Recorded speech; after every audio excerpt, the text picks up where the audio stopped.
ఎవరండి? హలో, ఎవరండి? వసంతేనండి. వసంతేనండి. అదే అప్పులు తీసుకున్నారు కదా నా దగ్గర, ఇంకా ఎప్పుడు ఇస్తారండి? చాలా టైం అవుతుంది కదా. ఇచ్చేస్తానండి. ఇంకెప్పుడండి? కొంచెం టైం ఇవ్వండి. ఇంకెంత టైం కావాలండి మీకు? ఇచ్చేస్తానండి. సరే, ఎప్పుడు ఇస్తారో కరెక్ట్గా నాకు డేట్ చెప్పండి. సరే, ఇచ్చేస్తానండి. కొంచెం 10 రోజులు. సరేనండి.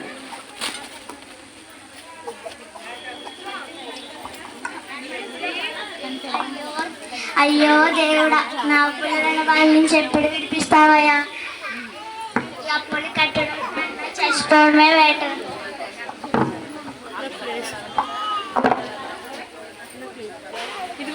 అవును,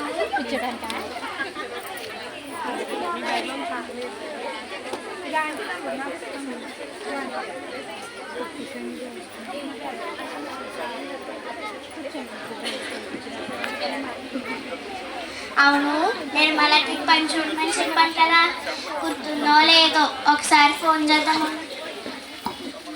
ఎట్టాడు. హలో. హలో నిర్మలక్క. చెప్పమ్మా. నేను వసంతని. చెప్పమ్మా. పని చూడమని చెప్పాను, గుర్తుందో లేదో ఫోన్ చేశానక్క. అవునా, గుర్తుందమ్మా. ఎక్కడున్నావు ఇప్పుడు నువ్వు? సంత మార్కెట్ దగ్గర ఉన్నానక్క. అవునా, సంత మార్కెట్లో 4వ వీధిలో 4వ ఇల్లు. ఆవిడ పేరు కృపా మేడం గారు. ఆవిడ చాలా మంచిది. నేను ఆవిడకి అన్నీ చెప్పాను, ఒకసారి కనిపించి చూడు. అంతేకాదు, ఆవిడ కొంచెం బలహీనరాలు. ఆవిడ చాలా జాగ్రత్తగా చూసుకోవాలి మరి. ఓకేనా?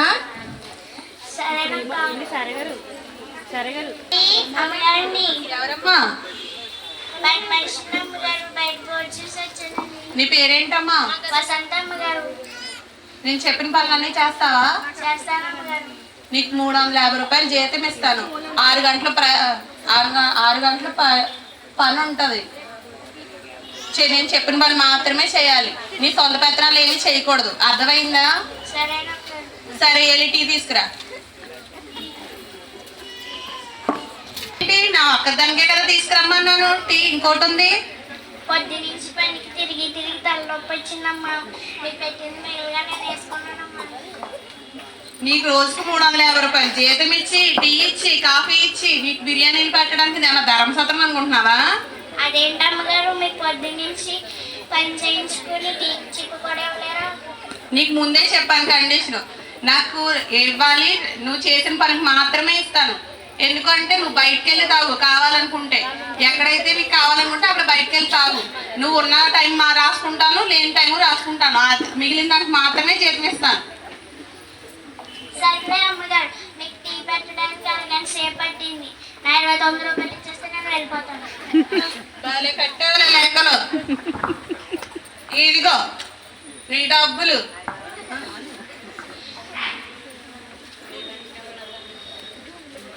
ఇలాంటి పిసినారింటికి అసలు రాకూడదు. అమ్మ బోడమ్మా, నేను చూసా.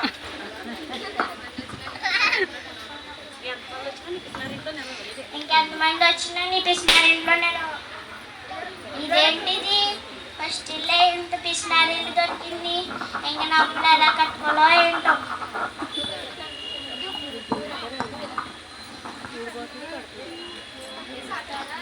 అత్తయ్య గారు. ఏంటమ్మా?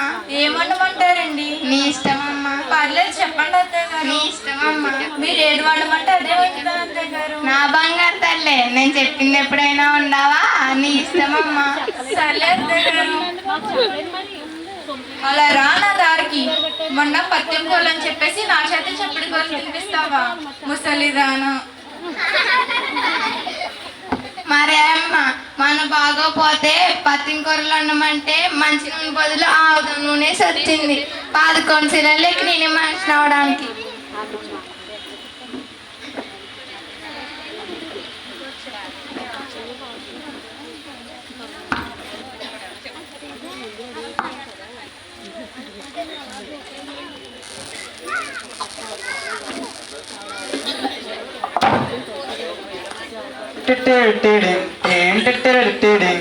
హలో.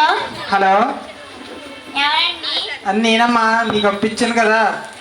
ఇచ్చేస్తానండి. ఇంకెన్నిసార్లు ఇద్దామమ్మా? ఎప్పటికి ఇస్తావు? అలా బుద్ధిగానే ఉందా? తీసుకున్నప్పుడు ఉంది, ఇప్పుడు ఇవ్వాలని తెలియదా నీకు? ఇచ్చేస్తానండి, కొంచెం టైం ఇవ్వండి. నీకు ఎంత టైం అమ్మా? చాలా వడ్డీ అయిపోయింది కదా. ఇచ్చేస్తానండి.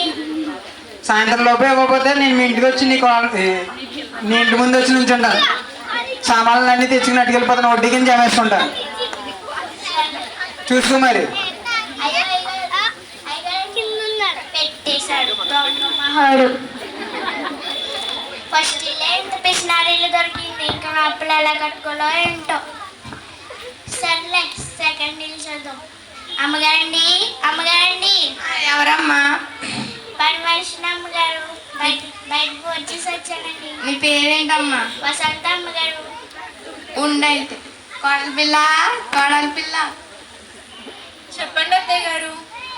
మన ఇంటికి పని మనిషి వచ్చింది, పేరు వసంత అంట. ఇలా రండి అత్తయ్య గారు. జీతం ఎంత ఇద్దాం అనుకుంటున్నారు అత్తయ్య గారు? 400 ఇద్దాం అనుకుంటున్నానమ్మా. 400 ఎందుకండి? 350 రూపాయలు సరిపోతాయి కదా. ఇదేంటిది? అప్పులోడేమో ఫోన్ చేస్తున్నాడు, వీళ్ళేమో గుసగుసలు ఆడుకుంటున్నారు. కరోనా కదమ్మా, రేట్లు పెరిగిపోయినాయి. మీకేం తెలియదు, ఆగండి, నేను మాట్లాడతాను.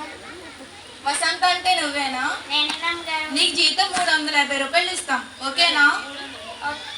ఓకేనమ్మగారు. 300 పర్వాలేదు కదా? పర్వాలేదమ్మగారు. అమ్మోయ్, మా అత్తయ్య గారి నుంచి నాకు 50 రూపాయలు అవ్వ. కోడలి పిల్ల, నేను కూరగాయలకు వెళ్ళొస్తాను. సరే అత్తయ్య గారు, జాగ్రత్త.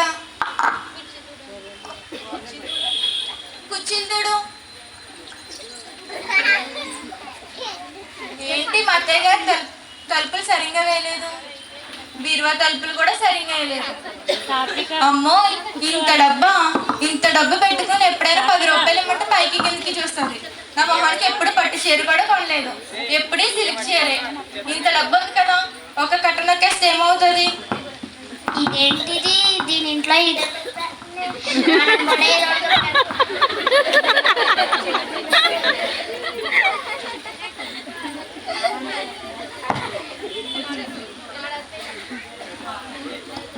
కోడలి పిల్ల, కోడలి పిల్ల. అబ్బా, ఈ ముసల్లో ఒకది నా ప్రాణాలు తీసేస్తుంది. చెప్పండి అత్తయ్య గారు. ఎండలు మండిపోతున్నాయి, కొన్ని వాటర్ తీసుకురామ్మా. ఏంటి అత్తయ్య గారు, కూరగాయలు ఇంత ఫ్రెష్ గా ఉన్నాయి? రేట్లు మండిపోతున్నాయి.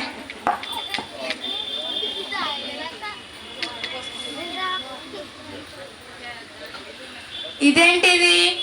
నా గది తలుపులు తీసున్నాయి, నా బీరువా తలుపులు కూడా తీసున్నాయి, దాంట్లో కట్ మిక్స్ అయ్యింది.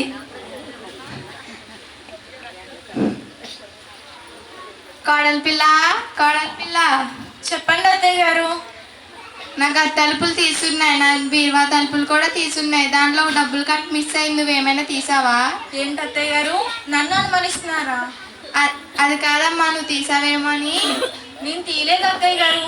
అవును, కొత్తగా పని మనిషి వచ్చింది కదా, అదేమైనా తీసుంటది, అడగండి. ఏ వసంత, నా గది తలుపులు తీసున్నాయి, నా బీరువా తలుపులు కూడా తీసున్నాయి, దాంట్లో కట్ర మిస్ అయింది, నువ్వేమైనా తీసావా? నేనేం తీయలేదమ్మగారు. దొబ్బేసి దొంగనాటకాలు ఆడుతున్నావా? నిజం చెప్పు. నేనేం తీయలేదమ్మగారు. నిజం చెప్తావా చెప్పవా? సరే అమ్మగారు, నిజం చెప్తున్నాను, మీ కాళ్ళే దొబ్బేసింది. నా కోడలు బంగారం, ఇటువంటి పని ఎప్పుడు చేయదు.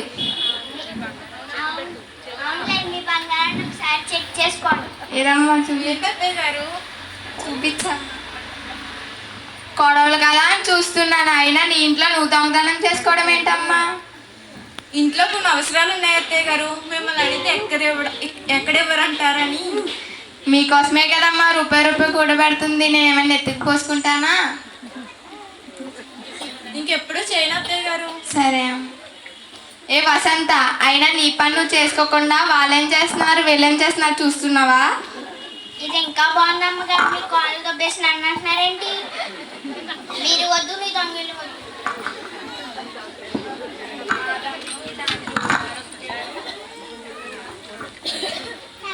ఇదేంటిది? రెండో ఇల్లు కూడా ఎలా అయింది? అయినా కోట పోయిందిలే. ఇలాంటి బంగారం అమ్మగారు చైన్ నాకు దొరికింది. ఇది బ్యాంకులో పెట్టేసి అప్పుడన్నీ తీర్చేసుకుని మళ్ళీ నా మెడలోనే వేసుకుంటాను. ఎంత బాగుందో ఈ చైన్, ఎంత బాగుందో. ఇంటికెళ్ళరా?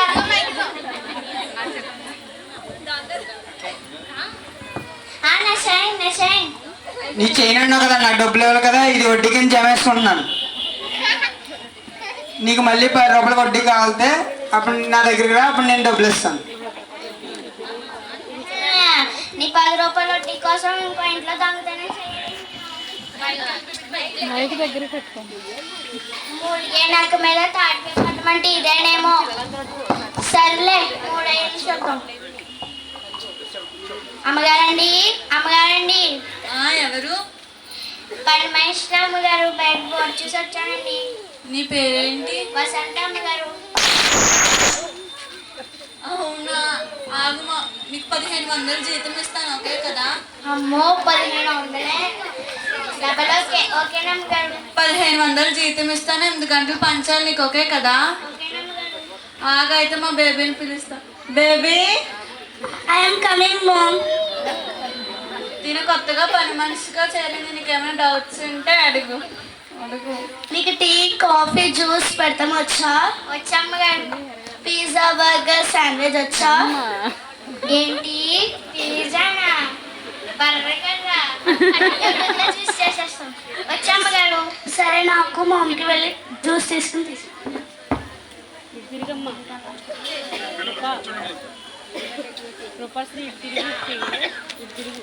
Ma'am jewellery shop uncle phone చేశాను. 2 లక్షల లోపు హారం వచ్చిందంట. మన స్టేటస్ తగ్గట్టు 10 లక్షలు అయితేనే ఓకే చెప్పు బేబీ, ఇటువంటి చీప్ క్వాలిటీస్ మనకు వద్దు. Okay ma'am. అమ్మగారండి, అమ్మగారండి. ఎవరు తీసుకురమ్మన్నారు ఇక్కడికి? మీరే కదా అమ్మగారు తీసుకురమ్మన్నారు. మేము అక్కడ పెట్టమన్నాం. Baby, baby.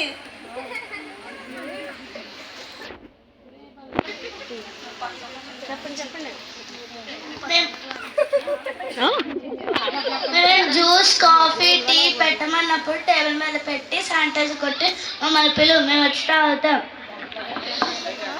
మాకు వడ్డించేటప్పుడు కూడా గ్లౌజులు వేసుకునే వడ్డించాలి. అంట్లు తోమినప్పుడు కూడా గ్లౌజులు వేసుకునే తోమాలి. అదేంటమ్మగారు, దేశమంతా కరోనా పోయినా కానీ మీ ఇంట్లో పోలేదు.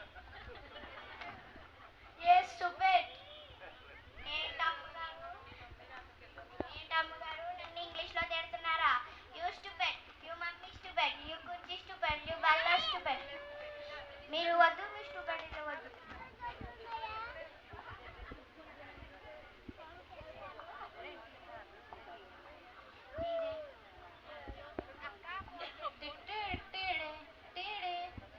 హలో. హలో వసంత, నేను చెప్పిన ఇంటికి వెళ్ళావమ్మా?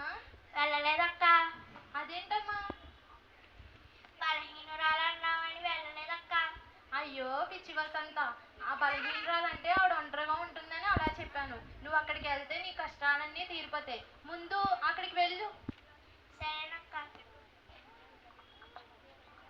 అమ్మగారండి, అమ్మగారండి. ఎవరు? నేను బలక్క పంపించిందండి, నేను వసంతని. ఆహా, నువ్వా అమ్మా? 4 రోజుల క్రితమే వస్తానమ్మా. పోనీలేమ్మా, రా లోపలికి రా. నువ్వు ఈ కూరగాయలు కోసిపెట్టు, నీకు నేను టీ తీసుకుని వస్తాను. అయ్యో మీరా అమ్మగారు? పర్లేదమ్మా.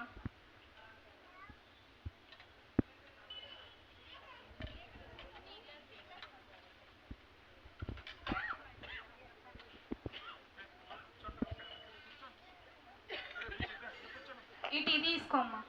అయ్యో మీరా అమ్మగారు? మీరు నాకు తీసుకురావమేంటమ్మగారు? పర్లేదమ్మా, తీసుకుని తాగు.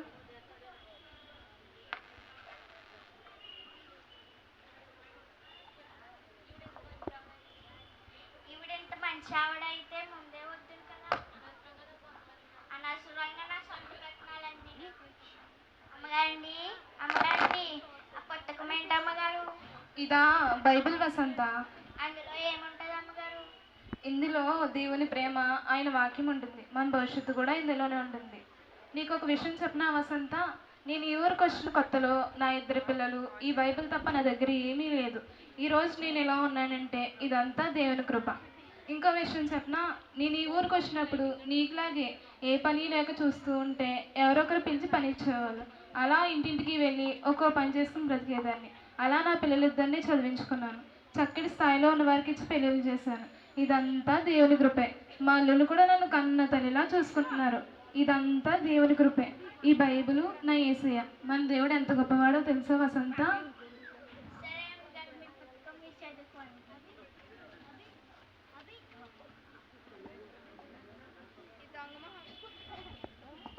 ఈ దొంగమొహం వసంత వెళ్తూ వెళ్తూ నా బంగాహారం దొబ్బుకు వెళ్ళిపోయింది. నేను పని చెప్తాను. ఏ వసంత, బయటికి రావే. మీరేంటమ్మగారు ఇక్కడ? మీరు కాదండి, వెళ్ళిపోండి. నువ్వు వెళ్తూ వెళ్తూ నా బంగాహారం దొబ్బుకి వెళ్ళిపోయావు. నా హారం ఇస్తావా ఇవ్వా? నేనేం తీయలేదమ్మగారు. నువ్వు తీసినట్టు సీసీ కెమెరాలో కూడా రికార్డ్ అయ్యింది. అయ్యో, చూసుకోలేదే. ఇచ్చేస్తాను అమ్మగారు, కొంచెం టైం ఇవ్వండి. లేదు లేదు, నాకు ఇప్పుడే కావాలి. ఇచ్చేస్తానండి. నాకు ఇప్పుడే కావాలి. ఏమైంది వసంత? ఏమైంది మేడం? ఈ దొంగమొహం వసంత మా ఇంట్లో బంగాహారం దొబ్బుకొచ్చేసిందండి. ఏంటి వసంత? ఏదో బతుకుదేరు కోసం దొబ్బేసుకున్నాడమ్మా.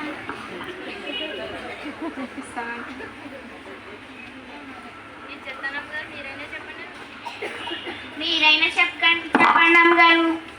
తనంతగా రిక్వెస్ట్ చేసింది కదా మేడం, ఒక అవకాశం ఇచ్చి చూడండి. లేదు లేదు, నాకు ఇప్పుడే కావాలి. మీరైనా చెప్పండి అమ్మగారు.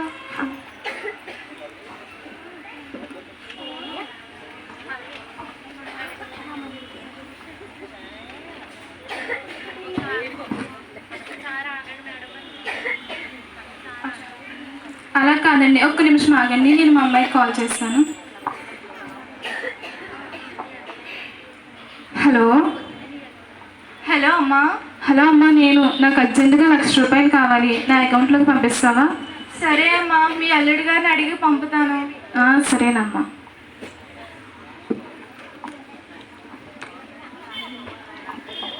ఇదిగోండి మేడం, ఇది 1,00,000 రూపాయల చెక్కు. ఇది తీసుకుని వసంతాన్ని వదిలేయండి. ఇకపై ఆమెను ఒక మాట కూడా అనద్దు. ఒకవేళ దీనికి కూడా నాకు డబ్బులు రాకపోతే నేను హామీ ఉంటాను. సరేనా మేడం? ఇకపై వసంతని ఏ మాట అనవద్దు. ఏ వసంత, మంచిట్లోనే పడ్డావే. అదే నేను అనుకో, మేడ పెట్టుకుని బయటకి వెళ్ళేద్దును. సరే వసంతారా. నేను ఎవరో తెలియకపోయినా నాకు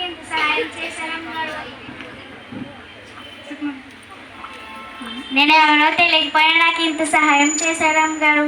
నువ్వెవరో నాకు తెలియపోవడం ఏంటి వసంత? నీ స్నేహితురాలు ఉంది కదా నిర్మల, తను నీ గురించి నాకు ప్రతి విషయం చెప్తుండేది.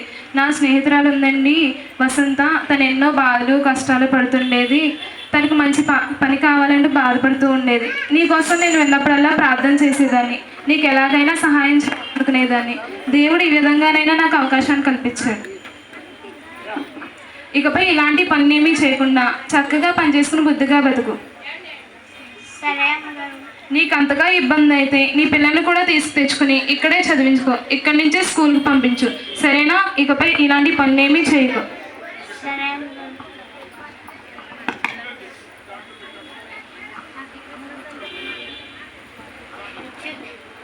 చూసారా అండి, ఈవిడ ఎంత మంచిదని తెలియక ఒక పిసినారింటికి ఒక దొంగతనారింటికి వెళ్ళి ఇవన్నీ నా సొంత పెడుతున్నాను. మీలో కూడా చాలామంది ప్రార్థన చేస్తారు, కానీ దేవుడు సహాయం చేస్తాను అని చెప్పేలోపే మీ సొంత ఆలోచనల ద్వారా ఇలాంటి ఇబ్బందులు పడతారు. అలాంటి ఇబ్బందులు తెలియజేయాలనే మా ఈ చిన్న ప్రదర్శన. మరి ఈ చిన్న బిడ్డలని దేవుడు దీవించి ఆశీర్వదించలాగిన మీ అనుదిన ప్రార్థనలో జ్ఞాపకం చేసుకోండి. ఆమె